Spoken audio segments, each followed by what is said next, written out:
Bună ziua, dragi prieteni! Sunt Olga și vă spun la mulți ani! Iată, ne intrați în prima lună a anului 2025 și cu această minunată ocazie aș dori să vă urez un an nou cu fericire, bucurie, sănătate, cât mai multe realizări.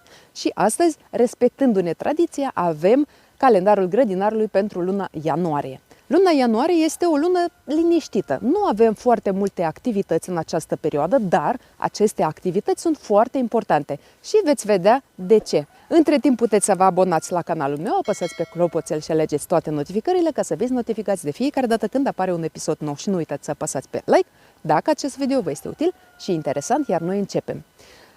Luna ianuarie. Activitățile din această lună pot fi împărțite în două categorii. Prima categorie include acele activități care presupun finalizarea lucrărilor pe care nu am reușit să le finalizăm la sfârșitul sezonului și a doua categorie de activități presupune planificarea grădinii și pregătirea pentru noul sezon de grădinărit. Și astăzi vom vorbi despre toate aceste activități. Și dacă începem cu grădină cu legume, iată ce activități avem în această perioadă. Dacă nu am reușit să curățăm grădinile noastre de toate resturile vegetale, acum putem să o facem, cu siguranță dacă ne permite vremea. Dacă în această perioadă este zăpadă sau este ger și nu puteți lucra în grădinile dumneavoastră și nu ați reușit să le curățați de resturile vegetale, așteptați acea perioadă în care se topește zăpadă și vă permite și vreme să efectuați aceste lucruri. Apoi, dacă nu ați reușit să mulciți straturile și aleile dumneavoastră, puteți să o faceți acum. Iarăși, dacă nu este zăpadă și dacă nu este ger, dacă pământul nu este înghețat.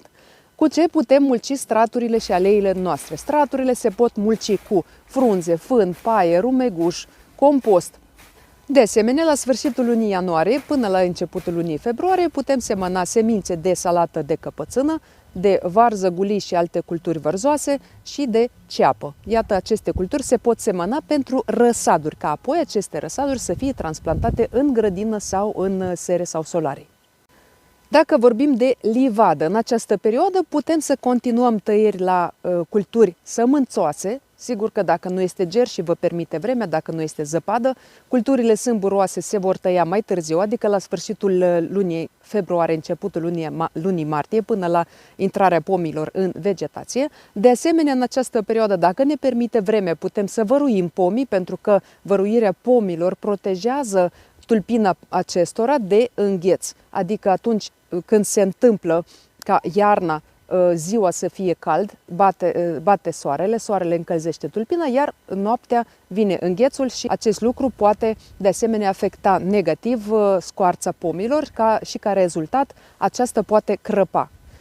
Și ca să nu se întâmple acest lucru, putem să văruim pomii în această perioadă dacă nu am reușit să o facem la sfârșitul toamnei. De asemenea, în livadă, în această perioadă, mai putem planta pomi sau arbuși fructiferi, pentru că aceste culturi se pot planta oricând până la intrarea culturilor în vegetație, dacă solul nu este înghețat. Așadar, dacă mai doriți să plantați pomi sau arbuși fructiferi, puteți să efectuați aceste lucrări în această perioadă. Nu uităm fructe uscate, mumificate, stricate în pomi sau sub pomi. Le adunăm și le punem pe compost ca acestea să nu fie sursa bolilor pentru pomii noștri. Dacă vorbim de grădină cu flori, și acolo putem avea câteva activități. Dacă nu am reușit să curățăm grădina noastră de toate resturile vegetale, o facem acum. Dacă nu am reușit să pregătim trandafirii pentru sezonul următor, o facem acum, adică tem trandafirii la 40-50 de centimetri de la bază, lăsăm restul și mulcim trandafirii noștri cu frunze, fân, iarbă cosită de gazon, toate materialele organice pe care le avem, le putem amesteca între ele sau dacă nu avem niciun fel de materiale, putem să îi mușoroim pur și simplu cu pământ de grădină. Important este ca acei muguri care se află la baza trandafirilor să nu înghețe în cazul în care vine gerul și nu ninge. Și iată că aceste mușuroaie pe care le facem vor proteja mugurii trandafirilor de îngheț.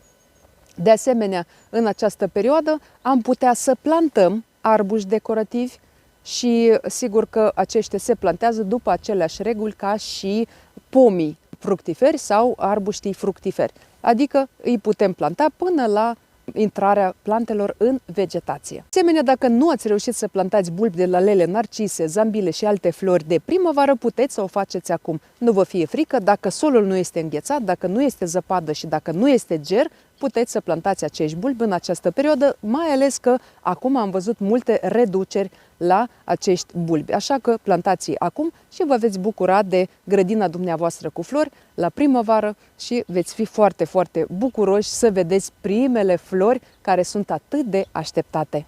Iată că am ajuns și la planificarea grădinii. De ce planificarea grădinii este atât de importantă pentru noi? Pentru că dacă o vom face la timp, atunci acest lucru ne va ajuta foarte mult la începerea sezonului de grădinărit și toate lucrările pe care le vom efectua atunci vor fi bine stabilite, bine planificate și nu vor fi haotice, ceea ce ne va ajuta să fim mai organizați și să nu pierdem timpul degeaba. Așadar, trebuie deja să avem de anul trecut planul grădinii noastre, ce culturi și unde am avut aceste culturi în grădinile noastre, da? Adică fiecare parcelă, fiecare strat, ce am avut și unde. Apoi facem plan pentru grădină pentru anul viitor.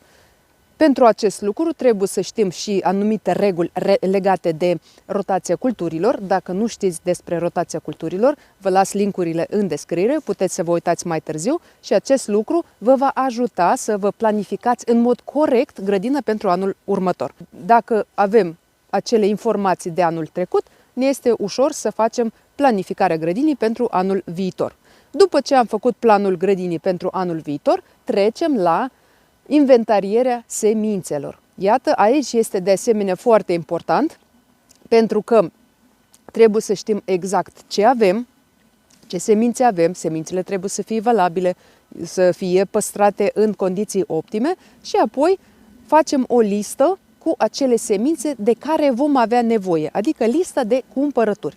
Inventarierea uneltelor de grădinărit este de asemenea importantă, pentru că atunci când începem sezonul de grădinărit, trebuie să fim deja pregătiți cu absolut toate lucrurile necesare de care vom avea nevoie. Așadar, dacă nu avem ceva, atunci trebuie să includem aceste lucruri în lista noastră de cumpărături și apoi mergem la cumpărături. Sigur că listele sunt foarte importante, pentru că dacă mergem la cumpărături fără aceste liste, riscăm să cheltuim bani degeaba, să cumpărăm mai multe lucruri decât avem noi nevoie și sigur că per total nu va ieși bine, așa că trebuie să fim și aici foarte bine organizați. Și de asemenea, în această perioadă trebuie să facem inventarierea îngrășămintelor și biopreparatelor. Dacă mai avem ceva pe stoc, trebuie să ne uităm la termenul de valabilitate, trebuie să ne uităm dacă ne va ajunge pentru prima perioadă de la începutul sezonului și dacă avem nevoie de ceva, iarăși includem aceste biopreparate sau aceste îngrășăminte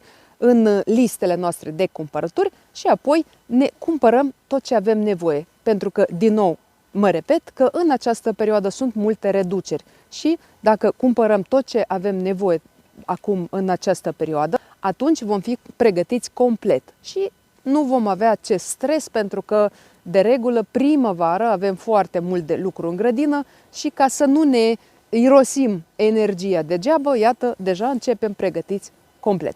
Dragi prieteni, acesta a fost materialul de azi. Vă mulțumesc că și astăzi ați fost alături de mine. Ca de obicei, vă aștept în comentarii cu întrebări și cu sugestii. Dacă nu ați reușit să vă abonați la canalul meu, puteți să o faceți acum și nu uitați să apăsați pe clopoțel și alegeți toate notificările ca să fiți notificați de fiecare dată când apare un episod nou. Și nu uitați să apăsați pe like dacă acest video vă este util și interesant. Eu vă mulțumesc și vă doresc sănătate, spor în toate și recolte bogate. Ne vedem data viitoare. La revedere!